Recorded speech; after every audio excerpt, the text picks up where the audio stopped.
Well, alright folks, I bit the bullet. The Golf is a no-go. I wasted too many days at Mount Isa thinking about this car situation with the light and everything. It's driving fine, it's running fine, all that sort of stuff.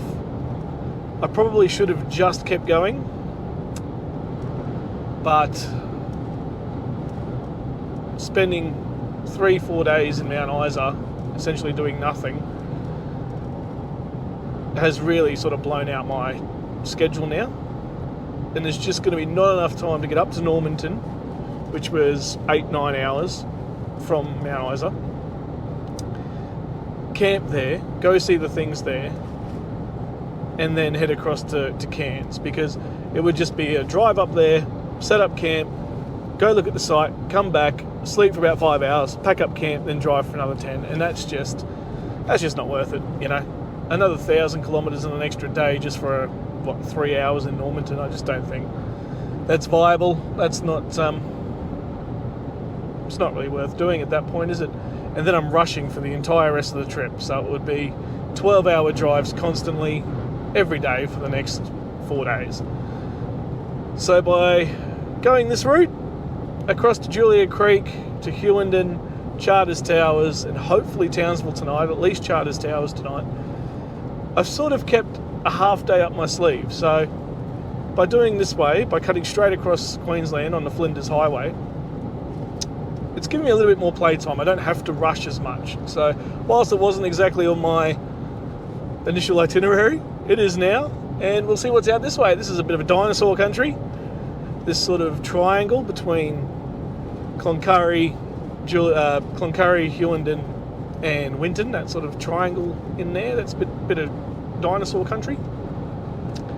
I don't know what's out here. I haven't looked up anything to see what's out here or anything like that. We're just hitting the open road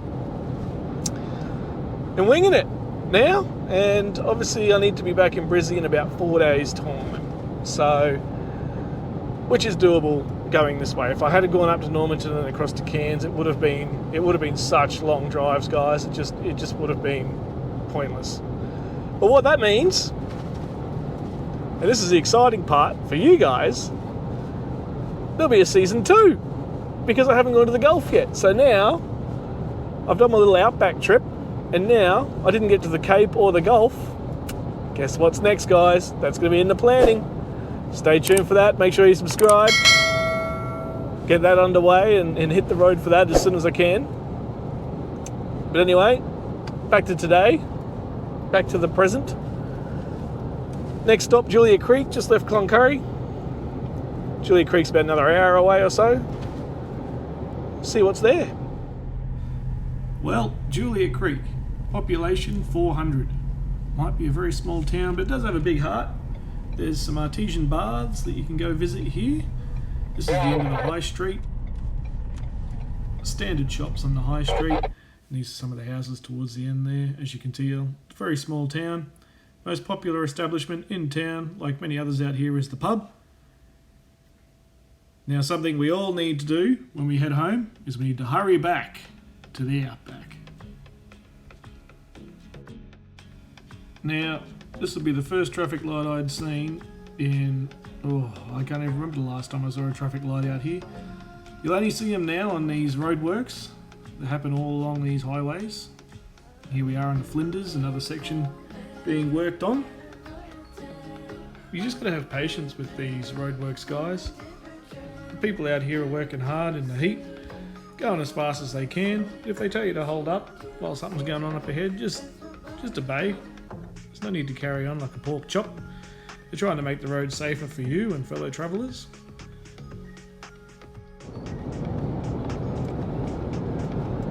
Alrighty guys, I'm just going to demonstrate something here because there's not much happening in the scenery side of things. This. Now, a lot of people wonder why everyone does that out here in the country.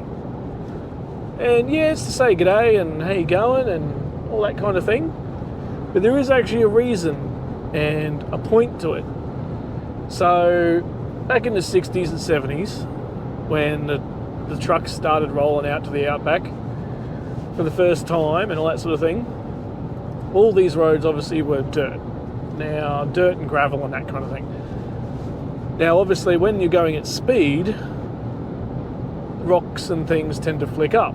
And I can be a testament to that because of the windscreen issue I now have, which you may be able to see in the shot there. But anyway, we won't talk about that right now. So yes, back to our point. Back to our wave. Here's another one. How did it start? Well, it wasn't just some friendly hellos. Like I said, it was started back when trucks first started coming to the Outback, and they're all dirt roads. So when you're driving along, rocks and things flick up, obviously. And windscreens and that back in the day, in the 60s and 70s, weren't the cheapest things around.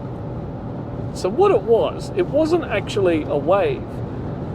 What it actually was the drivers of the cars and the trucks were doing this, and hopefully you can see it in the shot. I don't know how well it's going to come out. But they were doing this, and they were putting their finger up on the windscreen as they went past the other driver. Now, why are they doing that? Give them a wave, get a wave back. Sometimes even the motorbikes wave it, yeah, if they're good riders. Anyway, so why were they putting their fingers up on the windscreen? Because the impact of a rock, the chip is created and the smash is created due to the impact on the glass, and the glass having nothing to sort of force it back. That's my very poor way of explaining physics there. So by holding two fingers on the windscreen, you're actually creating a solid impact for the rock. So when the rock hits it and you're not holding the windscreen, when it hits the glass, it vibrates the glass, which then creates the crack and the shatter and so on. But when you're holding your fingers on it, it's like the glass has some extra reinforcement. So that essentially, guys, is how it started. Now, I hope I haven't made you car sick from the camera angle here. I just thought it was a pretty cool way to demonstrate it. But yeah, there's not much to sort of show you from Cloncurry to Richmond, as in scenery. It's all just flat pastoral land and scrub bush.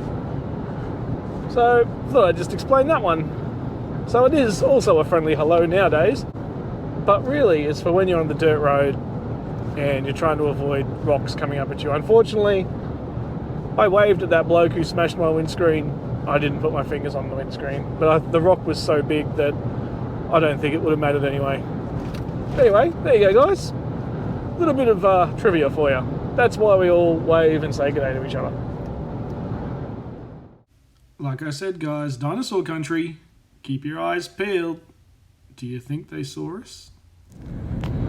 Now, I'm not sure what that mountain is. All I know is it's the first one I've seen since I left Mount Isa 7 hours ago.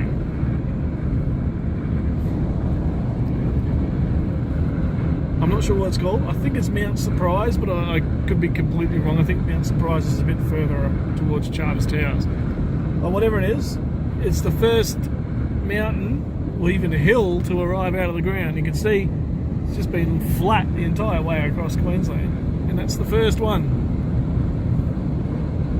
First mountain in 7 hours. This here, funnily enough, is Coronosaurus. Wow, just Coronosaurus really. He was found out here in Richmond in Outback, Queensland in 1931. He was about 10 metres long. He was an underwater dinosaur. Obviously the colours are only a guess, because we don't really know. But yeah, this here, Richmond, the surrounds, Dinosaur Country. Hewenden didn't really have much to offer, unless you're going to Porcupine Gorge, which unfortunately now I don't have enough time to do, but it is now on my list for season 2, for when I head back up here to the Gulf and the Cape. So stay tuned for that, make sure you subscribe and all that sort of stuff. But anyway, just thought I'd show you this, something you don't see very often in Australia. Hopefully that comes up on the camera there. windmills. Wow. Windmills for power. So 11 there that I can count. 1, 2, 3, 4, 5, 6, 7, 8, 9, 10, 11. Oh, maybe it's 12. An even number would make sense. But very cool. None of them are moving at the moment. It's quite breezy outside, so I don't know how strong it needs to be. But yeah, great to see. Bit of power generated by the wind. Very nice. Always have plenty of music so you can bust out those dance moves while you're driving. They're long drives out here, guys. Now, can anyone guess the song I'm singing? Due to copyright, obviously I can't play it. It's not the song playing, but can anyone guess what song I'm singing?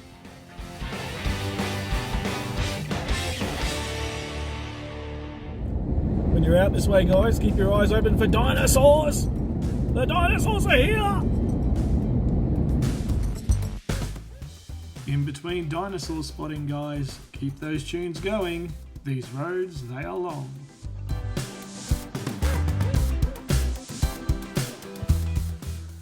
Alrighty, guys, out of the car for a change. Probably the first real stop I've made other than fuel. Here at Burra Range at White Mountains National Park, atop of the Great Dividing Range here, just next to the highway, as we'll see in a second. Absolutely gorgeous panorama here.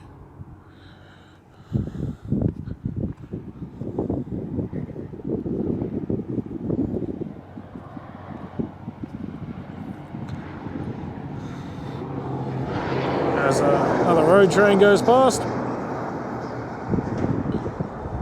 550 metres up here, guys, on the Great Dividing Range. Can't see the ocean yet, obviously, that's still quite a way away. Facing east here, towards Charters Towers.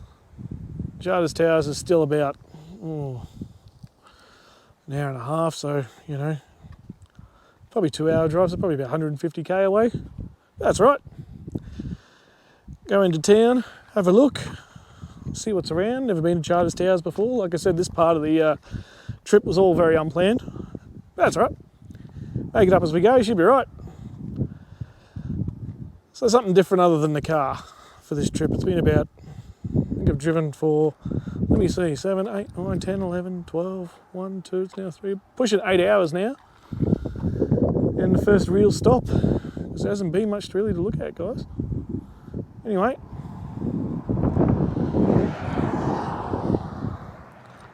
We'll get back in Truckosaurus over here. And motor on into Charters Towers. This is just something I wanted to bring to your attention as well. I've noticed a lot of people ask about this as well.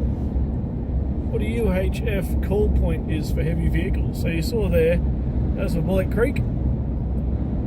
And basically at this point, if you were a big truck or a heavy vehicle, you would say, you know, heavy vehicle westbound or eastbound, depending on which way you're going, Bullock Creek. And in that way, the person coming the other way, for example, this caravan, if I was a heavy truck, would slow down. Now, the problem with that theory is that most people don't have UHFs, unfortunately, especially a lot of caravanners. I don't know why they don't get a UHF, but they really need to. So, if another road train's coming the other way, it works perfectly, but you really do need a UHF out here, guys. You need to be able to know what's going on all around you at all times, so you can slow down, prepare, and, you know, stop yourself from getting into a situation that could be a little bit hairy, scary, and very, very dangerous and deadly. So, if you're coming out this way, guys, just invest in the UHF, even if it's a handheld one. They really are essential. So you can see the sign here, End Heavy Vehicle Call Point. So from that point on, now there shouldn't be a call point for a bridge for quite a while until you see that sign again. It's only for heavy vehicles to call out, just to let you know they're crossing the bridge because the bridge is narrow. So, like I said, guys, grab yourself a UHF. Doesn't have to be fancy. Doesn't have to be a $100,000 bloody top of the range spec thing. Just a 5-watt handheld will do. If you can get an installed one in your car, go for it. But just a normal small handheld UHF, something that can do channel 40, and you'll be laughing. Alright guys, there you go. Learn something new every day, don't you? And as we push towards the coastline now, we bid farewell to the Outback. but rest assured we will return. But for now, it's on to Charters Towers.